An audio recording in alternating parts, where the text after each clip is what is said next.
Muito mais. Só, entre aspas, só traído. Entre Saul e Davi muito mais, errou muito mais. Mas essa é a questão, a sinceridade é que fazia toda a diferença. A capacidade de reconhecer que era pecador, porque o Saul, todas as vezes, sem exceção, que o profeta chegou até ele e disse assim: tu pecaste, fizeste o que não devia. Não, calma aí, foi o povo, ó, tu não veio no dia atrasado, e não, sempre querendo justificar. Eu peguei, mas eu separei um boizinho. Isso, não, é o seguinte, sempre sabe, dando aquele. Parece Saul brasileiro, né? Sempre um jeitinho, um negócio assim, né? Agora Davi, irmão. Essa foi boa. Cristão brasileiro é uma complicação absurda. Dá um jeitinho para tudo, né?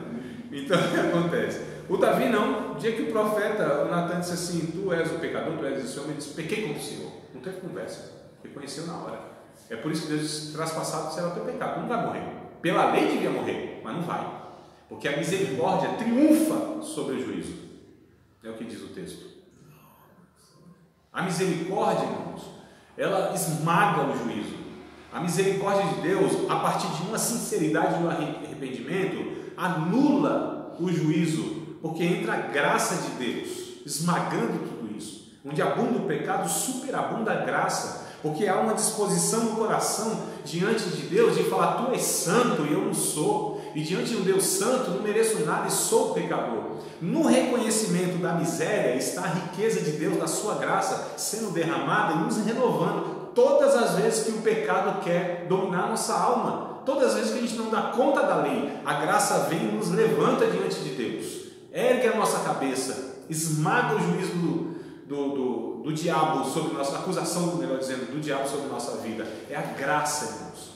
E a graça nos leva ao arrependimento na natureza, na raiz, muda essa natureza. Quantas vezes a gente não consegue dar conta do comportamento e das regras? E eu não estou dizendo que isso é justificativa para errar.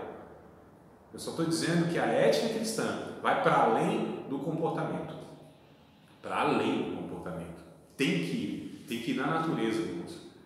Por que eu não roubo? Por que eu me prostituo? Por que eu não faço isso e aquilo? Por quê? Porque eu tenho uma nova natureza.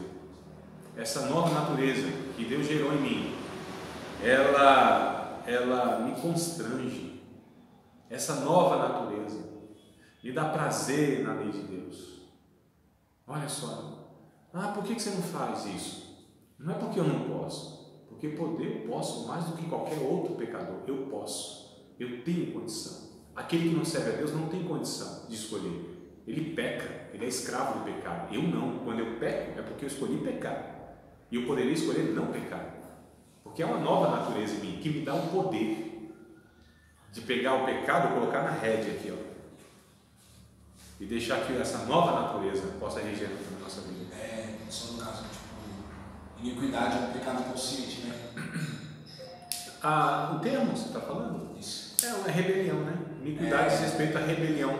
E se você for ver o caso, voltando para quando Davi foi contar um pouco, quando o homem veio dar notícia para ele da quantidade de pessoas do exército dele, ele olhou para Deus e falou: perdoa sobre a minha iniquidade. Tipo assim, ele sabia que era errado, mas mesmo assim ele quis contar o plano. Nós sabemos o que é errado, né? A gente faz com a consciência absurda. Isso que Deus fala que não tem um culpado por vocês, no meu modo de ver. Quando nós pecamos, nós pecamos de verdade. A gente peca assim com, sabe, o pecado do cristão. O pecado cristão é mais hipócrita, mais grave e mais danoso. O pecado do cristão, ele é mais hipócrita, é mais grave e é mais danoso. Mais hipócrita porque enquanto a gente denuncia o pecado das outras pessoas em uma vida santa e a gente peca, a gente é mais hipócrita do que as outras pessoas que fazem isso declaradamente. É mais grave porque nós pecamos contra o maior conhecimento que nós temos a respeito da vontade de Deus. Mais danoso porque quando nós deveríamos ser canal de bênção e abençoar as pessoas, nós nos tornamos instrumento de dano e prejuízo para aquelas pessoas que deveríamos abençoar. O dano é muito maior. O dano é muito maior. Sim. Então, o nosso pecado é mais grave do que aquele que ainda não entregou sua vida a Cristo. Então, quando o cristão peca, irmãos, a pena, a lei é mais dura. Na consciência é mais dura. Na consciência é mais grave. na consciência, porque a lei de Deus está escrita não em tábuas de pedra, mas assim na carne do nosso coração, não é? Então é mais grave. Então a lei do Antigo Testamento era mais branda, era mais suave, dava para a gente burlar, dava para a gente escapar dela. Se não fosse pego com a boca na botia, meu irmão, se livrou, né? Então no Novo Testamento a graça é muito mais atormentadora, é muito mais implacável. Ninguém escapa, porque ela está dentro, está na consciência de cada um de nós. O Espírito Santo fica martelando lá. E ninguém escapa dessa consciência crística. Ninguém escapa dessa sondagem do Espírito Santo, onde a gente vai dormir e está o Espírito Santo lá, dizendo: meu filho, e fizeste, o que está sentindo? Por que está maquinando isso? Por que teu coração está assim? Cheio de raiva, cheio de inveja, cheio de ciúme, cheio de cobiça. Por que, meu filho? E a gente fala: eita, e agora? Que negócio é esse? Será que esse negócio não vai me deixar em paz? Então, o Novo Testamento é mais duro do que o Antigo Testamento. No Antigo Testamento a gente escapa, né? Quando ninguém vê, a gente escapa. Agora, o Espírito Santo, ele é implacável. E aí, meus queridos, para a gente aqui dar uma sequência, pular para uma outra parte, a ética fala-se sobre a natureza. É por isso que a gente coloca ética e espiritualidade, tá certo? A palavra ética origina-se do grego ethos, né, que vem do verbo etiquê. Etiquê lembra de etiqueta. Etiquetas são pequenas éticas, né? Etiqueta é pequena ética, é um diminutivo de ética, etiqueta, pequenos comportamentos. E aí então a palavra ética vem do grego ethos, etiquê, que tem o significado de conjunto de regras e princípios para proteger e promover uma convivência harmoniosa. Olha que coisa interessante, uma definição que eu coloquei aqui. Ethos, vem de ethos, né? De onde vem a nossa palavra teto, arquitecto, aquele que principia a obra, né? A palavra. Então, ethos vem de teto, aquilo que nos protege na convivência. Essa é a ideia também. Então, a ética é para proteger uma convivência coletiva. A ética individual deve contemplar, então, a coletividade. Aí a gente conhece diversas éticas, né? Elas são mais famosas, a ética na medicina, por exemplo. Muito forte, né? Você pode perceber, se é que não já percebeu isso, você chega no médico, de repente e fala: olha, doutor, tal médico me receitou isso e isso, disse que era para mim fazer isso e isso. Ainda que o médico ele constate que aquele seu companheiro de trabalho ele receitou errado, diagnosticou errado, jamais ele vai falar para o paciente que isso está errado, que não era assim. Ele simplesmente ignora o que nós falamos e aí receita outra coisa, recomenda outra coisa. Mas ele jamais, pela ética, pode reprovar diante de qualquer pessoa o seu companheiro de trabalho. Coisa boa para a gente aprender, né? Na nossa convivência. No ministério, por exemplo, né? Ou na convivência comunitária, jamais a gente expor de uma maneira antiética os nossos irmãos. Jamais. Um professor, por exemplo, ele deve ter muito cuidado em fazer certas declarações a respeito de algumas pessoas. Muito cuidado. Ainda mais os seus irmãos, companheiros de ministério, de ofício. É uma coisa que a gente precisa ter muito cuidado, né? A ética pega todos nós, de calça curta. É muito complicado ensinar essa matéria aqui. Porque eu vou me deparar e falar: caramba, falei justamente o que não devia na matéria de ética. Complicado, né? A gente vê a ética na medicina, a gente vê a ética em diversos ramos. E nós precisamos ter uma ética que nos proteja, no sentido de que a gente preserve a vida dos irmãos. Então, queridos, expor o pecado das pessoas é antiético.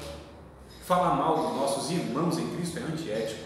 A gente só exerce discernimento quando a gente expõe falsos profetas e falsos ensinadores. Então, quando eu falo de Edir Macedo, de Agenor Duque, quando eu falo do Valdomiro Santiago, quando eu falo de Benihim, quando eu falo dessas pessoas, primeiro que eu não considero discípulos de Cristo. Eu não estou falando mal da pessoa em si, eu estou denunciando e exercendo o discernimento desses falsos profetas por causa dos seus ensinos. Eu não tenho nada contra eles pessoalmente, nem os conheço. Tá certo?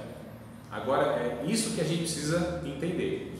A gente só expõe uma pessoa quando essa pessoa representa o seu ensino, que é de fato prejudicial ao reino de Deus. Não é? Paulo fez isso com o tal do Alexandre,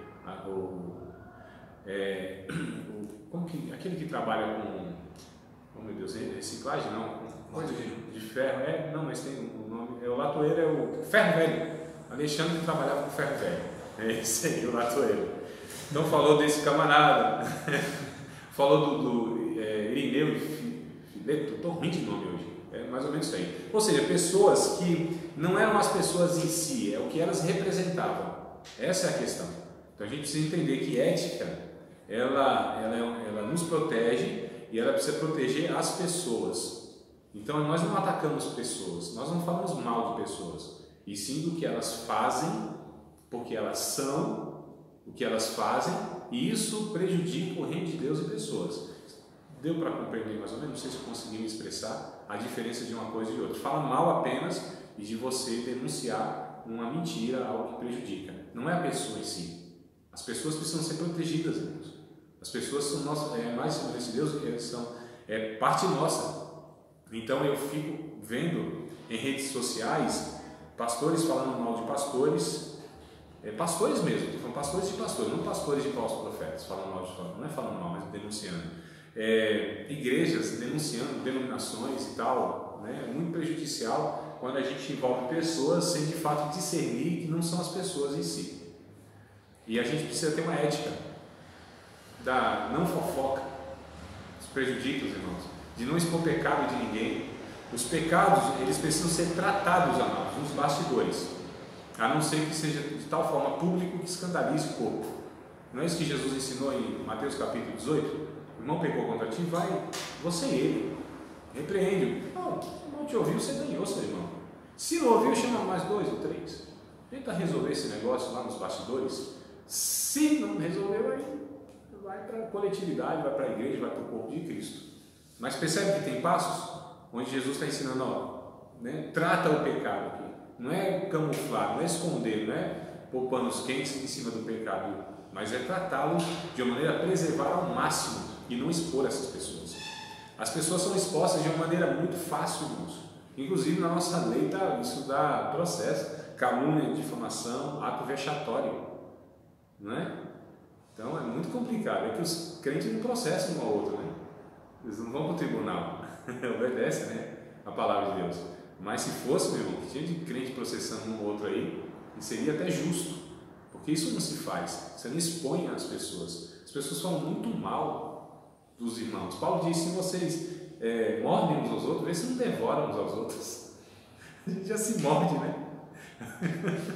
Fica se mordendo. Paulo disse: vê se não devora, você se destrói, vocês são um corpo, como que pode? Nós parece que somos o único exército que destrói os seus próprios soldados. É um negócio complicadíssimo, né? Antiético isso aí. Muito complicado. O reino dividido não subsiste. Não tem como a gente ter aí fogo amigo, né? É um negócio absurdo. E o diabo diz assim: rapaz, vocês estão me ajudando pra caramba e evitando minha fadiga, porque não estou precisando nem fazer muita coisa não, vocês estão dando conta aí, se destruir, né, irmão? Já bem podia falar isso aí, ele fica quietinho porque para ele é vantagem e tal. Então vamos lá. Ô, meus amados, vocês estão meio desanimados? Não estava tão animado no começo. Ética. Nós vamos falar de algumas éticas que existem, tá? Porque a ética a gente aprendeu então que é um conjunto de regras, não é isso? Agora a pergunta é: quem estabelece essas regras? Regras de quem? A sociedade. Então, mas a sociedade busca onde essas referências? Dentro da sociedade nós temos muitos grupos, cada um com as suas regras. Qual é o parâmetro? Quem é o certo? Quem que estabeleceu essa verdade? Quem disse que tem que ser assim? Por que tem que se comportar assim? Que liturgia é essa que a gente assumiu? Que instrumento é esse que a gente admite e o outro não? Exato. Quem é que está certo? Cultura. Cultura? Não sei. A cultura, que cultura? A gente está falando de cultura é comportamento, não é forma de ser e existir. Tá, mas esse comportamento, Qual é certo? Porque nós temos diversos comportamentos. Hã? Não, tem coisa que não está na lei, tem coisa que é comportamento estabelecido pelo grupo social. Então você tem lá um grupo social, eu vou chamar a questão aqui para o nosso meio, que é a igreja, convivência de igreja. Então você tem um comportamento aqui, uma liturgia, por exemplo, que tem que ser assim, assim, assado. Né? Você tem que fazer isso, fazer aquilo. É um comportamento estabelecido. Cultura é o quê? Forma, a grosso modo, é forma de ser e existir. Cultura é a maneira de um povo ser e existir. Cultura vem de cultivar, de plantar, né? Aquilo que se faz no processo, que é o processo de vida. Pelo menos deveria ser. Alguns processos culturais são de morte. Mas cultura, a grosso modo, é a forma de uma sociedade ser e existir. Comportamento. Como que eles fazem isso, como que eles fazem aquilo, como que eles lidam com isso, como que eles entendem isso, que é a cosmovisão em si. É esse entendimento que vai determinar o comportamento. Então, na liturgia, nós temos quem que determinou esse negócio que tem que ser 2 horas de culto à noite, que tem que ter no começo oração, depois umas musicazinhas, depois outras musicazinhas, depois mais música, depois mais música, depois mais música. Só isso tem que falar. Quem determinou que tem que ser o culto Martinho da Vila? Canta, minha gente. Martinho da Vila? Quem determinou que precisa ter essa organização de grupos? Quem determinou que tal? De onde vem tudo isso? Quem é que está certo? Pode usar berimbau, atabaque como instrumento? Pandeiro, meia-lua? Ou tem que ser órgão? Guitarra, bateria? De onde veio esse negócio? O pai do rock é o Satanás? Quem colocou isso? Não, mas... Né? O atabaque é a percussão. Né? Quem fala atabaque é desse choque, né?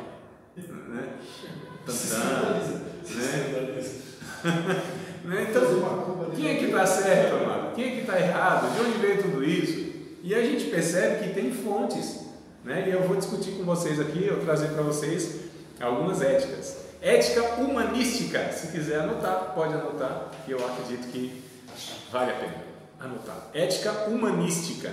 O que é essa ética humanística? A ética humanística. O homem é a medida de tudo. A ética humanística. O homem é a medida, é a referência de tudo. Humanística. Humanística, isso. Ética humanística. O homem é referência, é medida de tudo. Vocês já viram uma figura, principalmente em artigos de ciência, capa de revista de ciência, um homem assim, com a mão aberta, com os braços abertos, esticados, aí a figura assim, e a figura assim, já viram? Né? O homem é a medida de todas as coisas. O homem que é o parâmetro de todas as coisas. Olha só, para a gente entender na história até aqui, a partir da igreja, não, antes da igreja, lá da antiguidade, tinha-se parâmetros no mundo, referências no mundo. O cosmo era referência para a humanidade, né? O cosmo, a criação. Então, quando a gente lê Josué capítulo 10, verso 12, se não me falha a memória, Josué diz que o sol e a lua pararam, né? A referência que eles tinham era o cosmo, era a criação, para uma série de coisas. Então a gente pergunta, como assim o sol e a lua pararam? E por acaso o sol e a lua ficam girando em torno da Terra? Não, né, irmão? Não, a gente aprendeu isso na quinta série, não foi? Rotação, a Terra rodando no seu eixo imaginário, translação girando em torno do Sol. Então é Terra e Lua que giram em torno do Sol, o Sol é parado, é estático. E o José disse, não, o Sol e a Lua pararam. Sol e a Lua. Porque eles observavam, leste aqui nasce o Sol. Aí vai subindo, meio dia. Aí vai para o outro lado. Aí aparece a Lua desse lado. Aí eles iam observando isso aqui, a Lua e o Sol estão girando em torno da Terra. Não é isso? Está tudo certo. Fala, não, a Bíblia está errada no seu relato. Não, a Bíblia não tem linguagem científica. A gente chama de linguagem fenomenológica. Pela observação se descrevia pelo conhecimento que se tinha na ocasião. Está tudo certo. A Bíblia não tem intenção de trazer relato científico, né? Então, o parâmetro era o cosmos, a referência era a criação. Então, a referência era a criação. A igreja... 10 e 13? 13. Pensei que era 10 e 12. 10 e 13, então. O Sol e a Lua pararam, né? Isso. Achei que começa do 12, que ele fala aqui e tal. Não, é o 13. Tá certo. É que o professor nunca quer admitir isso é antiético. Então, amados, a igreja já foi parâmetro para o mundo. A igreja que determinava o que era certo e o que era errado. Então, até então, era a criação que era a referência, que determinava o certo e errado a respeito de um monte de coisas, segundo as pessoas que observavam. A igreja já foi parâmetro, era a igreja que falava o que era certo e errado. Se a ciência falasse, não, a Terra ela é redonda, põe esse cara na fogueira, queima ele. Está indo contra a igreja que determina tudo na vida de todo mundo. A igreja já foi o parâmetro mundial e o ditador do certo e do errado sobre tudo, irmãos. Tudo, olha só. Cientistas, né? Que eram inclusive cristãos. Galileu Galilei, Copérnico, Thomas Edison e tantos outros aí. Cristãos, inclusive. Então a igreja já foi parâmetro, determinou o que era certo e o que era errado em todo lugar da vida. Aí depois veio a própria ciência. A ciência quer determinar se existe Deus ou não, o que é certo e o que é errado, é a partir das explicações científicas, né? Nem sempre das experiências como um fato. A teoria já dá, a ciência acha que a teoria já é suficiente para ela determinar se o homem veio do macaco ou não, porque não vamos entrar nas discussões. A questão é que a ciência já foi parando para certo e errado a respeito de tudo. Aí veio o homem como sendo a referência, né? E essa é a ética humanística, que o homem é a medida de tudo. Deixa eu só dar sequência para vocês entenderem. Então o homem já foi, então o cosmos já foi, a igreja já foi, a ciência já foi, o homem já foi. Então tinha assim absolutos, né? Todos eles eram absolutos, que determinavam quais eram as regras, o que era certo e o que era errado. E aí depois vem... Quem falou? Não, nada. Então vem, depois desse parâmetro humanístico do homem, vem a questão da pós-modernidade. Então a gente chama de antiguidade, a gente chama de modernidade e pós-modernidade. Então na antiguidade havia absoluto, na modernidade havia absolutos, na pós-modernidade não há absolutos. Pós-modernidade tudo é relativo, né? Então quem tem a verdade? Depende. A sua não, a outra.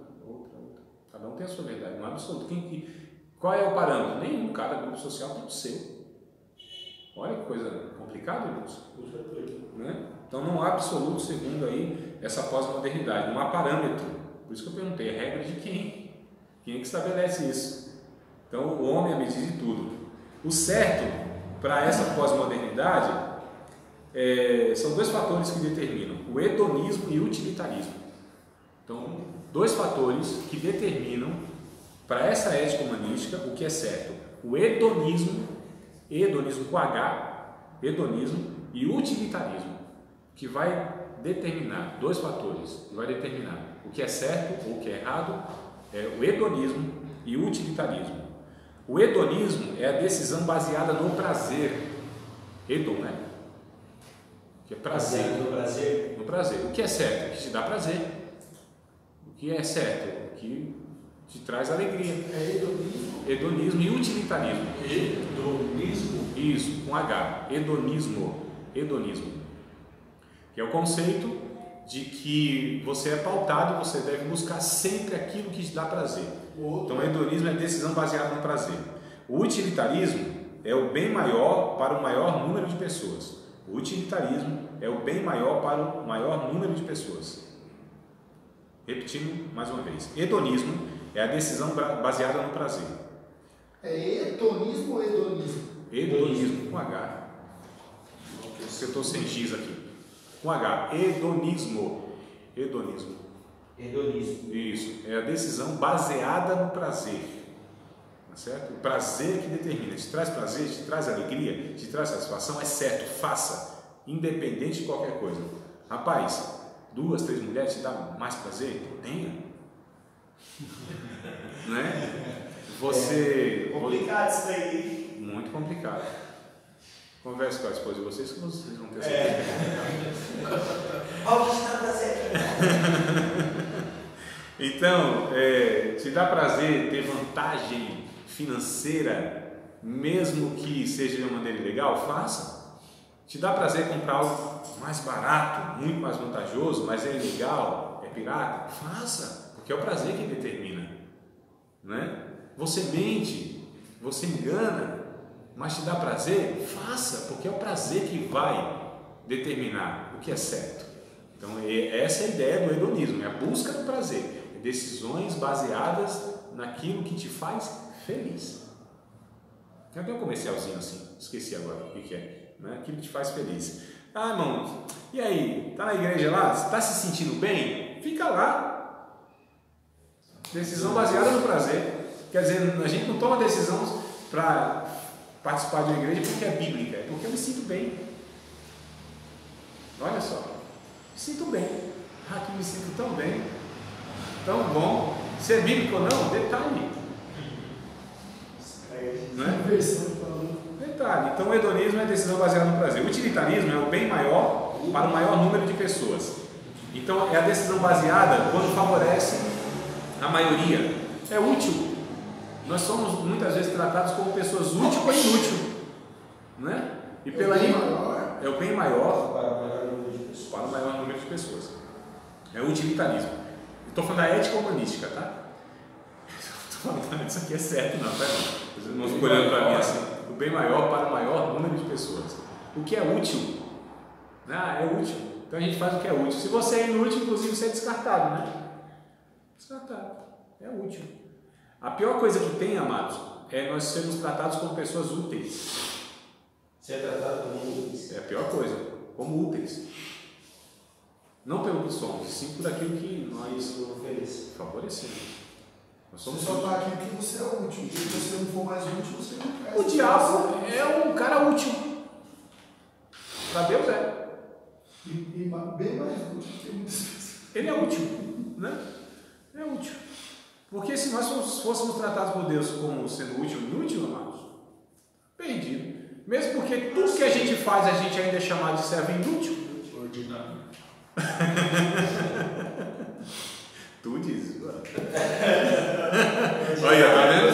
Você é antiético falando coisa do professor, hein? Foi gravado isso aí? Já foi.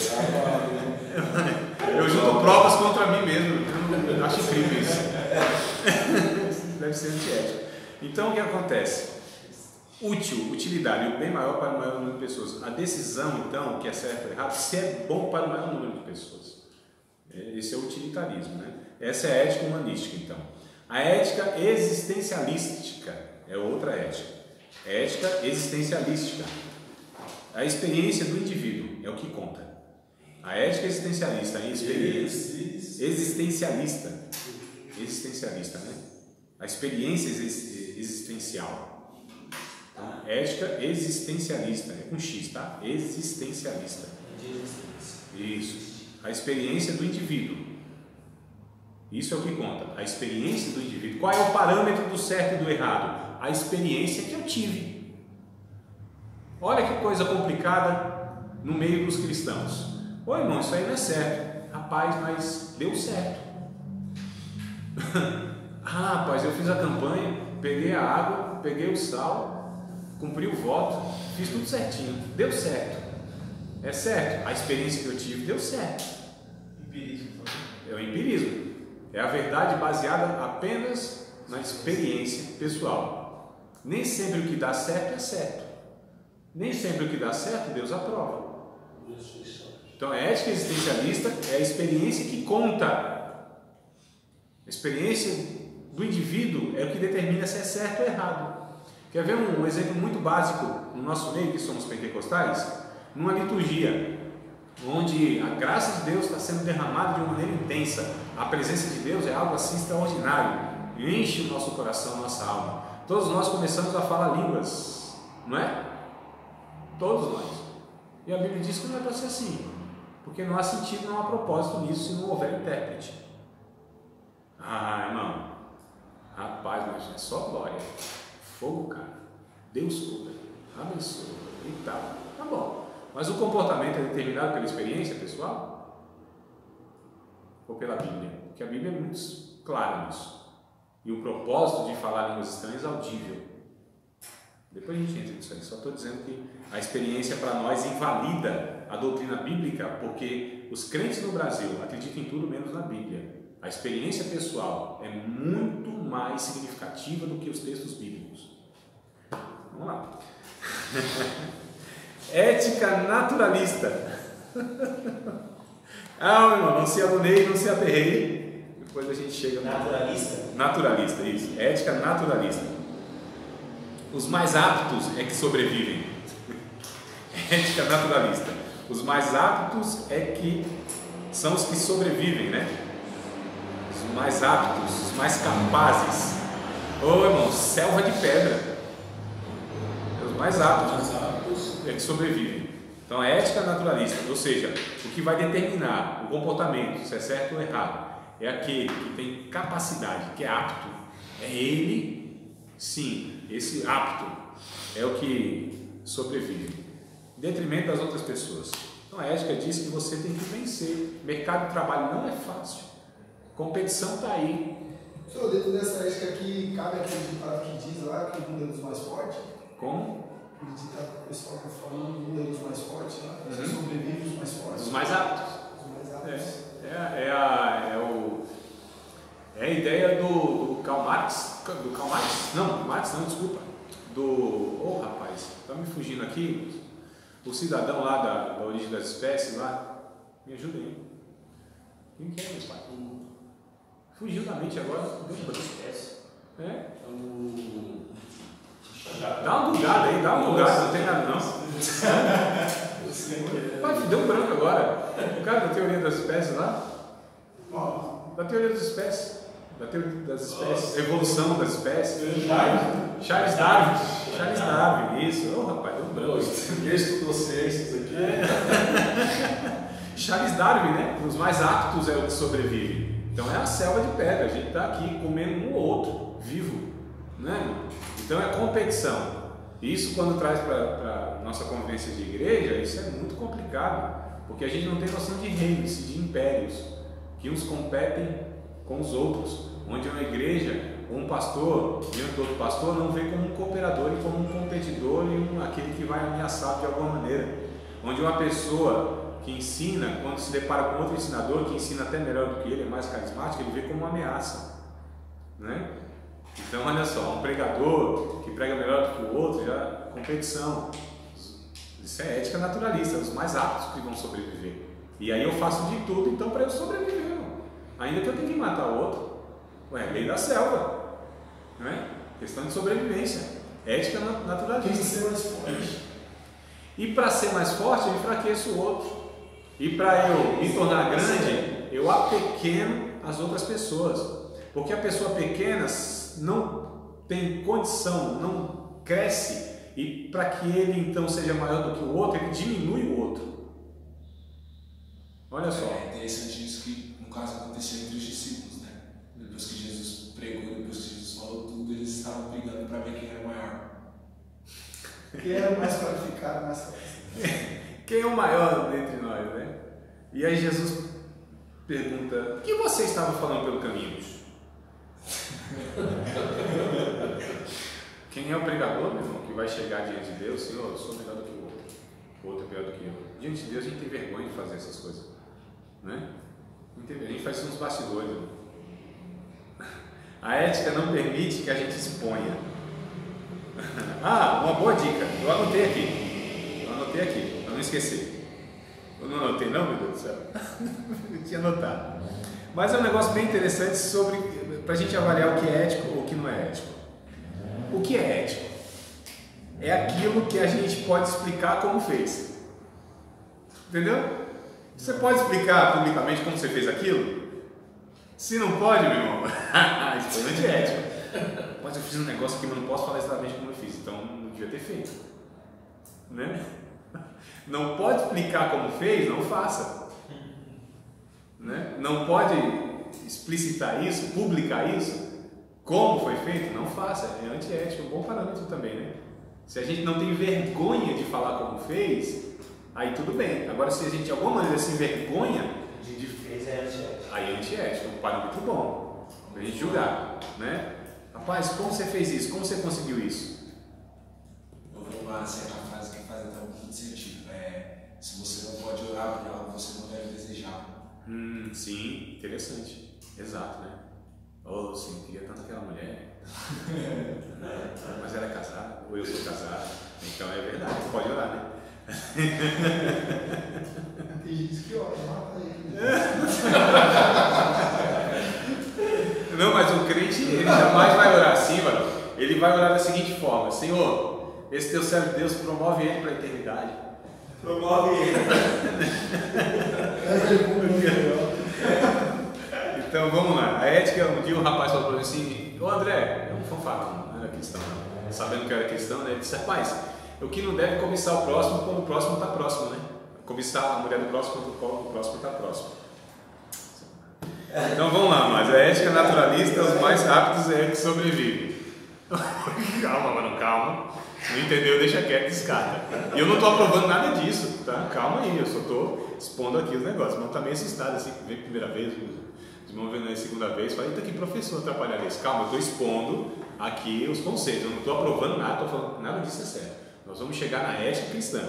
Tranquilo? Porque vai que acabar, não dá tempo de eu falar isso. Irmão, não volta na próxima. Ética naturalista, os mais aptos é que sobrevive. Então, o que determina o meu comportamento é se vai me favorecer, embora eu possa prejudicar o outro, não tem problema. É aquela história do que eu faço a cabeça das pessoas degraus para mim, né? Eu piso nas pessoas e subo. Essa é essa ética aí naturalista. Aí chegamos então na ética cristã, que é o que nos interessa. A ética cristã. Qual é o parâmetro? Bom, o parâmetro da ética humanística, o que vai determinar é o prazer e o utilitarismo. A ética existencialista, a experiência do indivíduo é que determina, é o parâmetro se é certo ou errado. A ética naturalista, os mais aptos sobrevivem, então se mantém a minha sobrevivência, isso é certo, naturalista. E a ética cristã, o que é o padrão? Qual é a fonte da verdade? O que determina o que é certo ou errado? Deus. Deus é o parâmetro. É Ele que estabelece o que é certo e o que é errado. É o que a Bíblia traz como vontade de Deus. Então nós fazemos aquilo que devemos fazer, não porque nos sentimos bem, não porque é útil, não porque na nossa experiência individual deu certo, isso é chamado de pragmatismo, inclusive, não porque nós vamos sobreviver, não porque aquilo vai nos favorecer. Nós temos o nosso comportamento e fazemos porque Deus é assim, não só porque Ele disse, mesmo porque tudo que Ele diz é o que Ele é mesmo, mas é porque Deus é assim. Nós somos imitadores de Deus. Deus se sacrifica, inclusive. Deus sempre fala a verdade, inclusive. Né? Deus é aquele que preserva a vida. Eu vou dizer algo aqui muito complicado no sentido que eu estou caminhando no fio da navalha, tá, irmãos? Então me entenda, não me julgue e ore e tente compreender, não agora, se não der, talvez. Vocês sabiam que Jesus, ele infringiu a lei de Deus para proteger o ser humano? Olha a coisa complicada que eu estou falando. Calma. Eu estou com a pedra aqui. Eu sei. Respira fundo aí.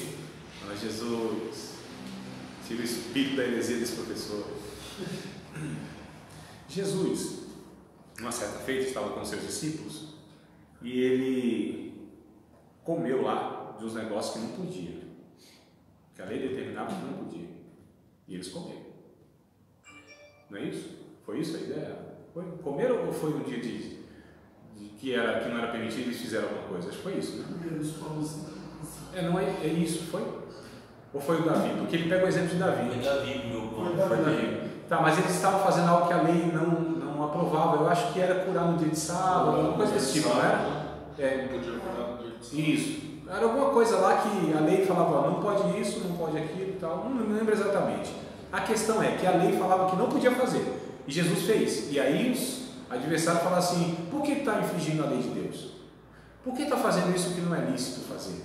Aí ele pega o exemplo de Davi. Vocês não ouviram, vocês não leram o que Davi fez com seus homens quando vieram no campo de batalha e comeram aquilo que não lhes era lícito. Jesus falou, confirmou que não era lícito, que não era permitido. Davi fez. Ele estava Jesus, então comparando e legitimando o seu ato, trazendo lá no Antigo Testamento também uma infração de Davi contra a lei de Deus. Porque a lei de Deus, irmãos, tem como finalidade proteger o ser humano A lei de Deus tem como finalidade proteger o ser humano. Jesus fala: o homem não foi criado por causa do sábado. O sábado foi criado por causa do homem.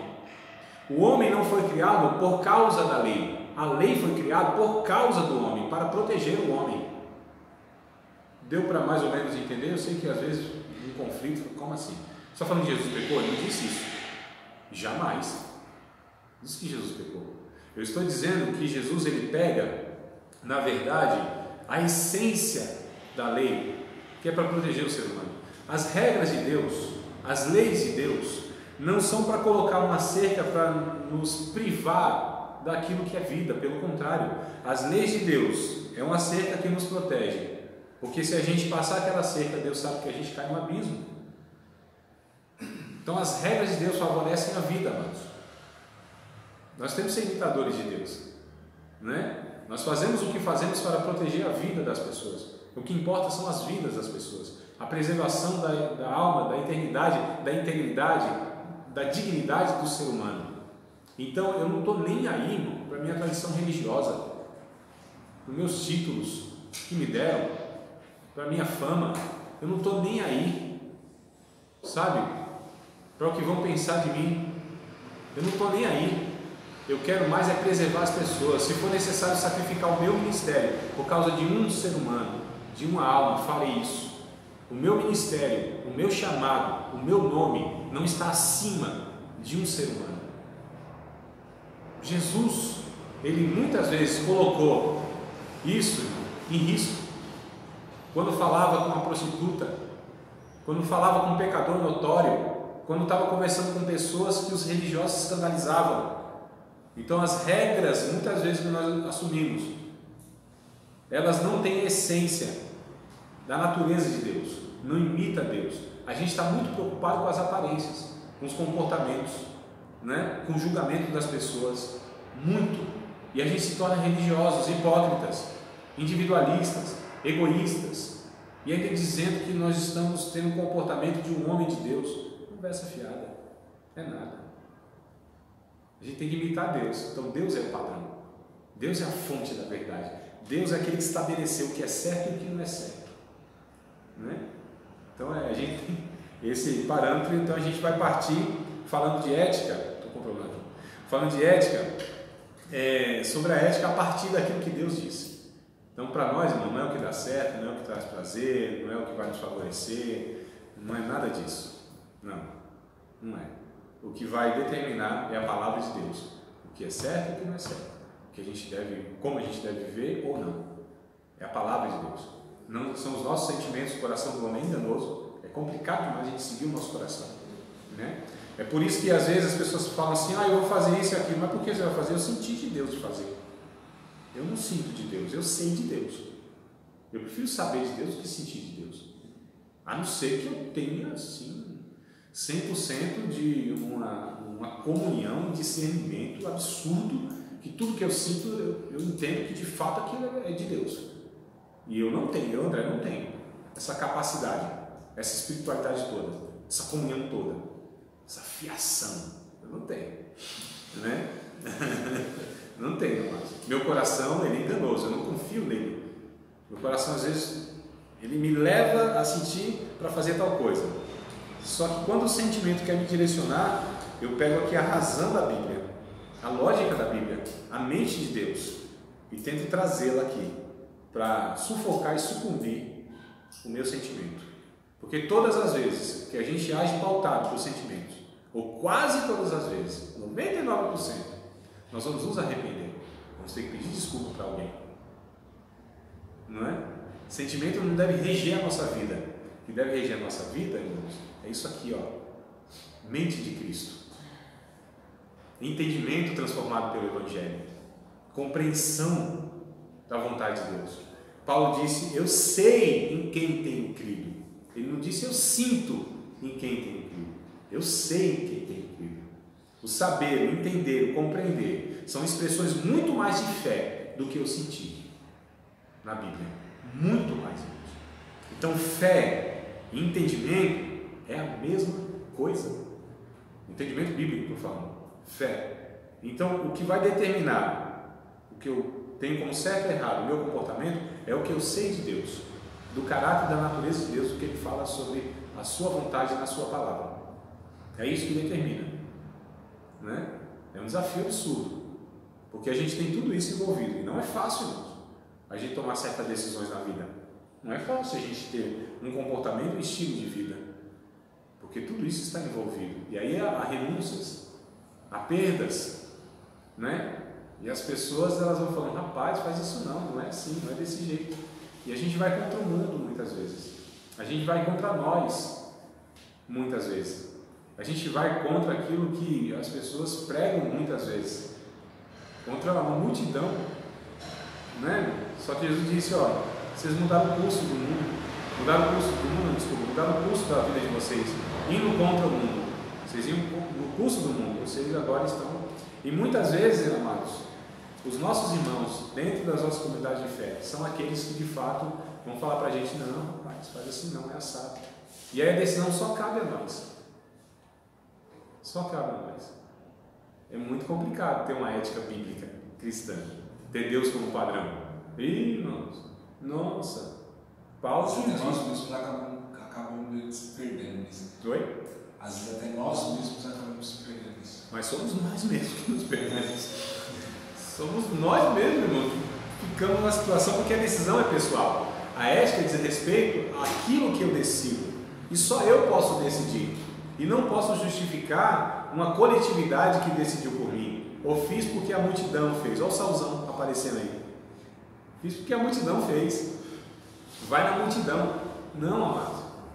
Nós